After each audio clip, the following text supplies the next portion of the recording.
ಇಡೀ ಉಡುಪಿಗೆ ನೀರು ಸಪ್ಲೈ ಆಗುವಂಥದ್ದು ಇದೇ ಬಜೆ ಡ್ಯಾಮಿಂದ. ಈಗ ಏಪ್ರಿಲ್ 1 ಅಂದರೆ ಏಪ್ರಿಲ್ ಆರಂಭ ಅಷ್ಟೇ, ಈಗಲೇ ನೀರಿನ ಮಟ್ಟ ಇಳಿಕೆಯಾಗಿದೆ.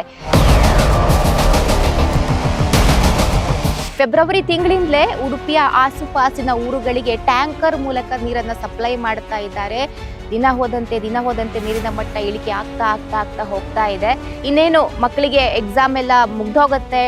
ಉಡುಪಿ ಟೂರಿಸಂ ಪ್ಲೇಸ್ ಕೂಡ ತುಂಬ ಜನ ಇಲ್ಲಿಗೆ ಟೂರಿಸ್ಟ್ಗಳು ಬರ್ತಾರೆ, ಲಾಡ್ಜ್ಗಳಲ್ಲಿ ಉಳ್ಕೊಳ್ತಾರೆ. ಇನ್ನೂ ಕೂಡ ಈ ನೀರಿನ ಸಮಸ್ಯೆ ವಿಕೋಪಕ್ಕೆ ಹೋಗುತ್ತೆ ಅನ್ನೋದ್ರಲ್ಲಿ ಸಂಶಯವೇ ಇಲ್ಲ. ಬನ್ನಿ ಹಾಗಾದ್ರೆ ಬಜೆ ಡ್ಯಾಮಿನಲ್ಲಿ ನೀರಿನ ಅಭಾವ ಯಾವ ರೀತಿ ಆಗ್ತಿದೆ ತೋರಿಸ್ತೀವಿ ಈ ಸ್ಟೋರಿಯಲ್ಲಿ. ಉಡುಪಿ ಜಿಲ್ಲೆಯ ಜೀವನಾಡಿಯಾದ ಬಜೆ ಅಣೆಕಟ್ಟು ಇಂದಿನ ಪರಿಸ್ಥಿತಿಯಲ್ಲಿ ಬರಿದಾಗ್ತಾ ಇರೋದು ಜಿಲ್ಲೆಯ ಜನತೆಗೆ ಗಂಭೀರ ಎಚ್ಚರಿಕೆಯ ಸೂಚನೆಯಾಗಿದೆ.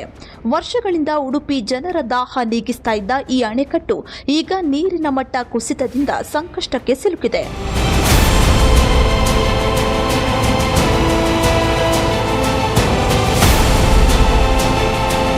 ಉಡುಪಿ ನಗರವು ಇತ್ತೀಚಿನ ವರ್ಷಗಳಲ್ಲಿ ಅಪಾರವಾಗಿ ಬೆಳವಣಿಗೆಯಾಗಿದೆ. ಅಪಾರ್ಟ್ಮೆಂಟ್ಗಳ ಸಂಖ್ಯೆ ಹೆಚ್ಚಳ, ಶಿಕ್ಷಣ ಕೇಂದ್ರಗಳ ವಿಸ್ತರಣೆ ಮತ್ತು ಪ್ರವಾಸೋದ್ಯಮದ ಅಭಿವೃದ್ಧಿಯಿಂದ ನೀರಿನ ಬೇಡಿಕೆ ದಿನದಿಂದ ದಿನಕ್ಕೆ ಹೆಚ್ಚುತ್ತಿದೆ. ಈ ಹಿನ್ನೆಲೆಯಲ್ಲಿ ಮುಂದಿನ ದಿನಗಳಲ್ಲಿ ಉಡುಪಿ ಜನತೆ ನೀರಿನ ಅಭಾವವನ್ನು ಎದುರಿಸುವ ಸಾಧ್ಯತೆ ಇದೆ ಎಂಬ ಆತಂಕ ವ್ಯಕ್ತವಾಗ್ತಿದೆ. ಪ್ರಸ್ತುತ ದಿನಕ್ಕೆ ಸುಮಾರು 33 MLD ನೀರನ್ನ ಜಿಲ್ಲೆಗೆ ಸರಬರಾಜು ಮಾಡಲಾಗ್ತಿದೆ.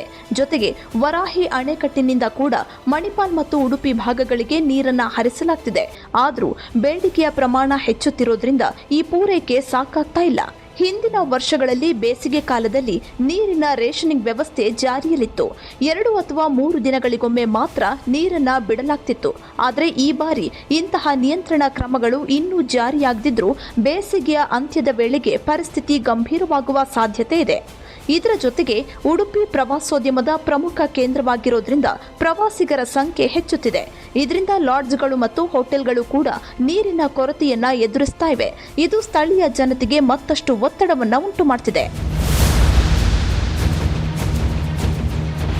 ಈ ಸಂದರ್ಭದಲ್ಲಿ ಪ್ರತಿಯೊಬ್ಬ ನಾಗರಿಕರು ನೀರನ್ನ ಜಾಗೃತಿಯಿಂದ ಮತ್ತು ಮಿತವಾಗಿ ಬಳಸೋದು ಅತ್ಯಂತ ಅಗತ್ಯವಾಗಿದೆ. ನೀರಿನ ಸಂರಕ್ಷಣೆ ಮಾತ್ರವೇ ಭವಿಷ್ಯದ ಸಂಕಷ್ಟವನ್ನು ತಪ್ಪಿಸುವ ಏಕೈಕ ಮಾರ್ಗವಾಗಿದೆ. ಸರ್ಕಾರ ಹಾಗೂ ಸಾರ್ವಜನಿಕರು ಒಟ್ಟಾಗಿ ಕ್ರಮ ಕೈಗೊಂಡಲ್ಲಿ ಮಾತ್ರ ಈ ಸಮಸ್ಯೆಗೆ ಶಾಶ್ವತ ಪರಿಹಾರ ಕಂಡುಕೊಳ್ಳಲು ಸಾಧ್ಯ. ನೋಡಿದ್ರಲ್ಲ, ಇದಕ್ಕೆಲ್ಲ ಒಂದೇ ಪರಿಹಾರ. ನಾವುಗಳು ಮಿತಿಯಲ್ಲಿ ಇದನ್ನ ಖರ್ಚು ಮಾಡಬೇಕು. ಮುಂಬರುವ ದಿನಗಳು ಅಷ್ಟು ಸುಲಭ ಇಲ್ಲ. ಹ್ಯೂಮಿಡಿಟಿ ಜಾಸ್ತಿ ಆಗ್ತಾ ಇದೆ, ಹೊರಗಡೆ ಬರೋದಿಕ್ಕೆ ಆಗ್ತಾ ಇಲ್ಲ. ಅಷ್ಟು ಶಾಖ ನೋಡಿ, ನಾನು ಮಠ ಮಧ್ಯಾಹ್ನ ಈ ಸ್ಟೋರಿ ಮಾಡೋದಕ್ಕೆ ಬಂದಿದ್ದೀನಿ. ನಿಂತ್ಕೊಳ್ಳೋಕೆ ಆಗ್ತಾ ಇಲ್ಲ, ಅಷ್ಟು ಬಿಸಿಲು. ಹಾಗಾಗಿ ನಾವು ಮುಂಜಾಗ್ರತೆ ತೆಗೆದುಕೊಂಡು ನೀರನ್ನ ಮಿತಿಯಿಂದ ಬಳಸ್ಕೊಳ್ಬೇಕು ಅಂತ ಹೇಳ್ತಾ, ಪಬ್ಲಿಕ್ ನೆಕ್ಸ್ಟ್ ಇಂದ ಶ್ರುತಿ ಶಂಕರ್, ನನ್ನ ಜೊತೆ ಇದ್ದಾರೆ ವಿಡಿಯೋ ಜರ್ನಲಿಸ್ಟ್ ಪ್ರಸಾದ್ ಸುವರ್ಣ.